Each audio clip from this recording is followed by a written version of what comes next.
Super താരങ്ങൾ ഉൾപ്പെടെ വലുതും ചെറുതുമായ നിരവധി സിനിമകളാണ് പൊങ്കലിന് തമിഴ്നാട്ടിൽ തിയേറ്ററിൽ എത്തുന്നത്.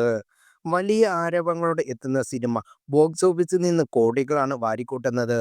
ഇപ്പോഴിതാ 2026 പൊങ്കലിന് വിജയചിത്രം ജനനായകനും ശിവകാരത്തിന്റെ പരാശക്തിയും ഗ്ലാഷിന് ഒരുങ്ങിയാണ്. ജനുവരി 9 ജനനായകൻ തിയേറ്ററിലെത്തുന്നപ്പോൾ തൊട്ടടുത്ത ദിവസം 10 പരാശക്തിയും എത്തും. നേരത്തെ പരാശക്തി റിലീസ് ജനുവരി 14 തീരുമാനിച്ചിരുന്നത്. നിർമ്മാതാക്കളുടെ നിർബന്ധത്തെ തുടർന്ന് സിനിമയുടെ റിലീസ് നേരത്തെ ആക്കിയതെന്നാണ് റിപ്പോർട്ടുകൾ എത്തുന്നത്. പരാശക്തിയുടെ സിനിമയുടെ നിർമ്മാതാവ് കരുണാനിധിയുടെ കുടുംബമായ ആകാശ് ഭാസ്കറാണ്. ഇവരുടെ പ്രൊഡക്ഷൻ കമ്പനിയായ ഡോൺ പിക്ചേഴ്സാണ് സിനിമ നിർമ്മിക്കുന്നത്. ഈ ചിത്രം വിതരണം ചെയ്യുന്ന ഉദയനിധി സ്റ്റാലിൻ്റെ പ്രൊഡക്ഷൻ കമ്പനിയായ റെഡ് ജെന്റ് മൂവീസ് ആണ്. വിജയ് സിനിമയുടെ തൊട്ടടുത്ത ദിവസം പരാശക്തി റിലീസ് വെച്ചത് തിയേറ്ററുകളുടെ എണ്ണം കുറയ്ക്കാൻ വേണ്ടിയാണെന്ന് ആക്ഷേപം ഉയരുന്നുണ്ട്. ഇതിനിടെ വിജയാധാരങ്ങളും ടി വിക്ക് പദ്ധതികളും രംഗത്തെത്തിയിട്ടുണ്ട്. വിജയ് ചിത്രത്തിന് DMK വെച്ച പണിയാണോ ഇതെന്ന് സോഷ്യൽ മീഡിയയിൽ ഉയരുന്ന ചോദ്യം. വിജയുടെ കരയിലെ അവസാന ചിത്രമാണ് ജനനായകൻ.